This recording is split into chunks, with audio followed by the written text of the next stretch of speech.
কথা। সৃজন মুসলমানদের টেনে বলছে, না বলছি না।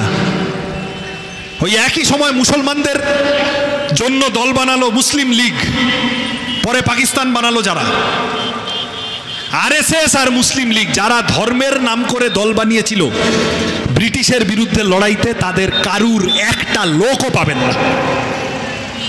বলুক আরএসএস এর লোকরা আমি মিথ্যা কথা বলছি। এক কোঁত পেড়ে এক সাভারকার বের করবে।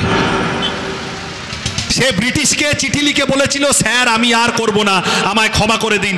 চিঠি লিখে ক্ষমা চেয়ে ব্রিটিশের জেল থেকে লেজ গুটিয়ে ছাড়া পেয়ে এসেছিল। এরা আজকে আমাদের দেশপ্রেম শেখাবে? আমাদের পার্টি তো আমরা পরিষ্কার বলছি, আমরা সন্ত্রাসবাদীদের বিরুদ্ধে যুদ্ধে 100% সাথে আছি। সাধারণ মানুষের কাছে যেন যুদ্ধের ক্ষতি না পৌঁছায়, সেইটা আমাদের চিন্তা। লস্করি তৈবাতেও বসে, বিজেপির নেতা হয়েও বসে আছে কাশ্মীরে, ধরা পড়েনি? এই যে নরেন্দ্র মোদীর পিয়ারের আদানি, ওর বন্দরে এত সব মাল লস্করি তৈবার সাহায্যের জন্য যাচ্ছিল, জঙ্গিদের সাহায্যের জন্য, ধরা পড়েনি? ওসব ছেড়ে দাও। কয়েকদিন আগে আমাদের এই নদিয়ায় দেখোনি, রাতের অন্ধকারে পাকিস্তান জিন্দাবাদ হিন্দুস্তান মুর্দাবাদ লিখে দাঙ্গা বাঁধাবে, পরদিন সকালে লিখতে গিয়ে পাড়ার লোকের কাছে দুটো বিজেপির ছেলে ধরা পড়েছে। কেন বিজেপির ছেলে পাকিস্তান জিন্দাবাদ লিখতে গেছিল? জবাব দিক।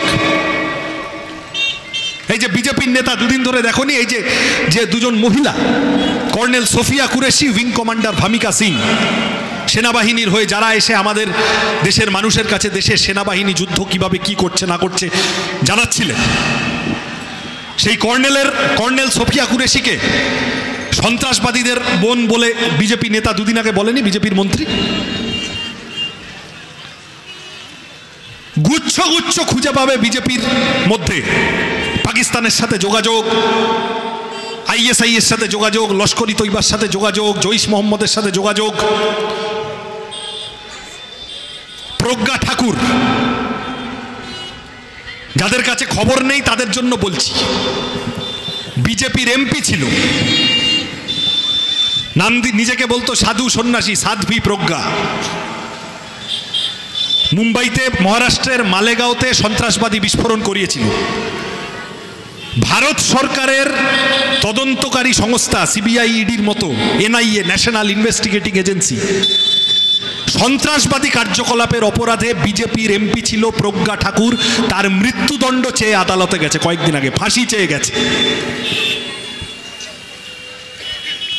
সন্ত্রাসবাদের ধর্ম হয়, সন্ত্রাসবাদের ধর্ম হয় মানে সন্ত্রাসবাদকে যে কোনো ধর্মের জামা পরিয়ে, ওটা খালি একটা ধর্মের বিষয় না।